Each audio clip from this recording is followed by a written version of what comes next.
ئەم ساڵی ژمارەیەکی زۆر لە موسڵمانانی سوید بەرەو ماڵی خوا بەڕێکەوتن.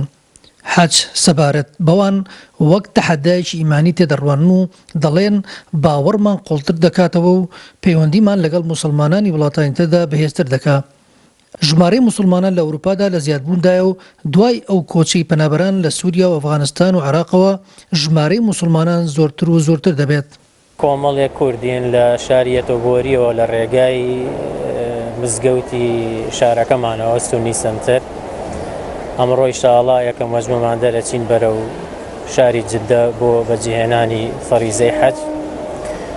طبعاً لێرە زۆر ئاسانترە بۆ یەکێکەوە جنسیەشی نەبێت، ینی زۆر ئاسانە لە وڵاتێکی وەکو سویدەوە سەفەرکردن بۆ حەج، هەرەوەی ئیمکانیەتێکت هەبێت تقریباً 4000 بۆ 4400 دۆلارێک تەکلیفەکات هەموو زیارەتەکە.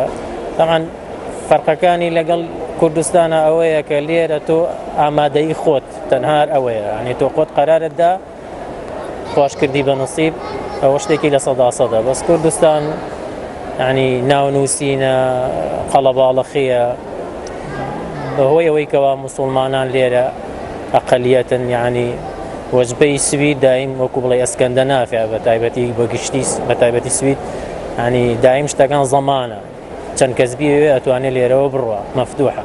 لێرە زۆر کار ئاسانی زیاتر ئەکرێ وەک لە چاو کوردستانی خۆمان. لێرە هەش کەسێ اختیداری زیاتر هەبێ و بتوانێت دەتوانێت هەش وەختی هەموو ساڵێک بچێ بۆ ئەو فەریزەیە حەجکە. زانایان هەمویان کۆن لەسەر ئەوە ڕێکەوتون کە حەج دووبارە ناکرێتەوە، واتە ئەگەر یەکێک دووبارەی کاتەوە ئەوە بەخۆبەخشی دەیکات.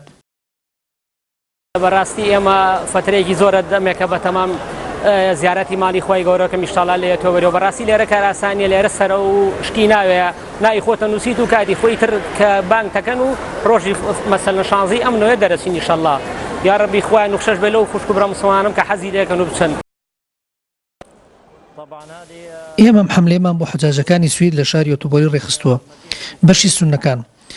ئەمە هەموو ساڵێک ڕێکی دەخەین. هەموو جۆرە ناسنامەیەکی لەگەڵدایە، سۆمالی و عەرەب و لە خەڵکی لە کوردستانەوە لە پاکستان هەموو ناسنامەیەکی جیاوازمان لەگەڵدایە. ئەم ڕێخستنی حەجاجانە ماوەیەکی زۆر لە هەوڵداندا بووین. ئەمە سەر بە یەکگرتنی ئیسلامیە لە یەتۆبۆری. بە ناوی خواوە هەموو حەجاجەکان ڕازین لێمان، هەموو ساڵێک ڕازین لە ڕێکخەری ئەم سەفەرە. لەم سەفەرەدا مەلای مزگەوتمان لەگەڵدایە کە ناوی شێخ یوسفە لەگەڵ دوو لێ پسراوە. موسڵمانان لە هەر شوێنێک بن دەتوانن ئاوات و هیوای خۆیان بێن نەدی. ئەوروپا نەبۆتە ڕێگر لە بەردەم ئەو کوردانی کە دەیانەوێت سەردانی ماڵی خۆ بکەن. کامەران کەمال، NRT یەتۆبۆری وڵاتی سوید.